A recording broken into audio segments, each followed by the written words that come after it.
直文様。何しに戻ってきた？俺を笑いに来たのか？私は裏切り者に用はない。どこにでも行っちまえ。噂を聞きました。直文様が仲間に無理やり関係を迫った最低の勇者だと。でも私は直文様がそんなことをやったなんて。俺はやってない！直文様、来るな！どうか私の話を。俺に触るな！慈悲深い元康のおかげで自由の身になったんだろ。もう俺に関わるな！それとも負け犬の面でも拝んでこいって奴に言われたか？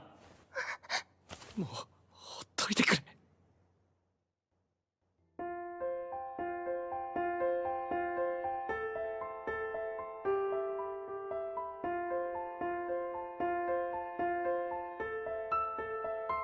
When discussing Shield Hero in 2019, it's impossible not to address the themes of the show through a political lens.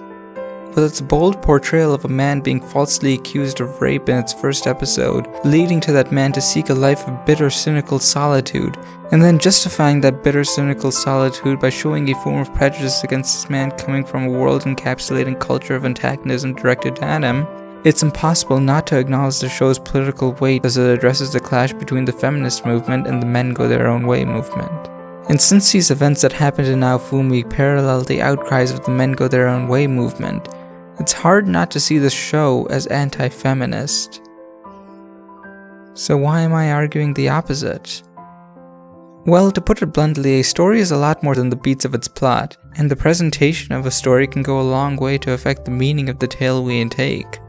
This show, where the weather and coloring of the background is almost reflective of our main character's emotional state, where our main female character Raftalia visually changes form depending on how our main character perceives her, and where the background can entirely disappear to trap us within the headspace of our main character, is without a doubt a story told from the extremely subjective perspective of our main character. And it's with this subjective perspective that the show actively addresses our main character's tunnel vision. And what I mean by that is if our main character represents the story of a man who decided to go his own way, then simply presenting the main character as flawed in his ideology or decision to do so highlights the more feminist undertones.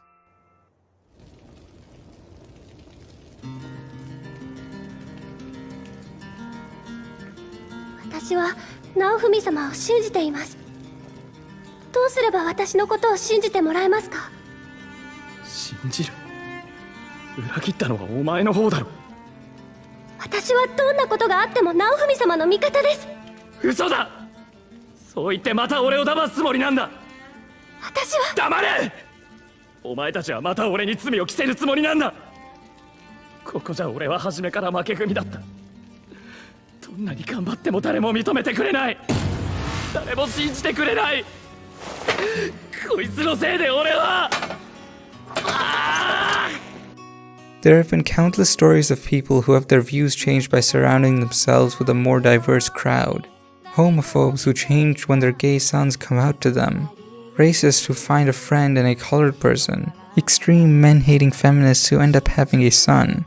And the man who has gone his own way, but ends up having a daughter.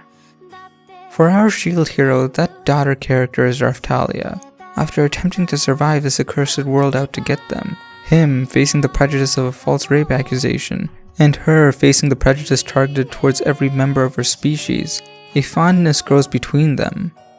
To our shield hero, this fondness is perceived as a simple form of her servitude.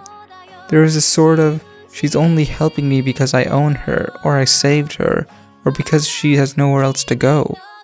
There is a view that this allegiance only exists due to status and submissiveness. There is a constant distrust from our shield hero to her, and yet she is the only thing keeping him from being alone. In episode 4, that trust is challenged. Naofumi loses a battle that causes him to lose his connection to Raftalia. The reason he lost that battle was because of a societal level force that creates such an outcome. To Naofumi, the entire world was against him, and the only person who he could hold close to him was held there by the chains of slavery. And now she's free. 私はこの世界中の誰よりも直文様を知っています。直文様の優しさを知っています。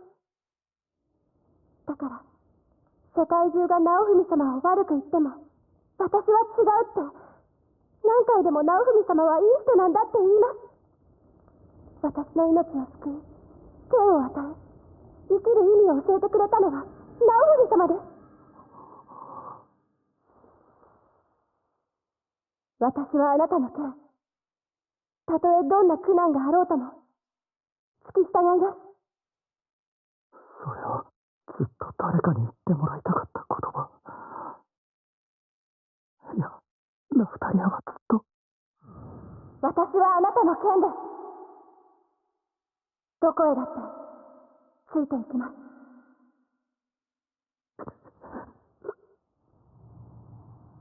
直文様が誰も信じられなくなっても、私は信じてます。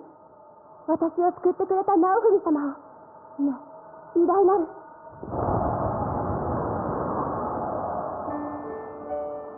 盾の勇者様を。It's at this emotional peak where everything changes, where this man who went his own way is proven wrong by the flaws of his distrust. Raftalia, the girl who he thought left him, comforts him, and to make this turn even more emotional, he only now comes to realize how mature she has gotten. This was the blink and she'll grow up moment that all parents describe parenting to feel like. And the ironic thing about this moment is that while it seemed like Raftalia was the one who suddenly matured, it was now Fumi who did so. It is here where he starts to lose that tunnel vision. No longer is his view of his relationship with Raftalia one of dominance and submissiveness. It is here where, just like he saved her by buying her, she saved him by coming back to him. It is here where this relationship is one of two equals, both who trust that the other is there willingly. It is here that he realizes that his little girl has grown up to become the one thing that he thought he could never trust again: a woman. If I was to attach a message to the show, I would say it's not to let individual bad experiences guide your perception of the world. And more specifically to women, it's a message that asks you to empathize with men a bit more. And to men, it's a message that encourages you to trust women. And if this message that attempts to build bridges between genders isn't considered feminist, then I don't know what is.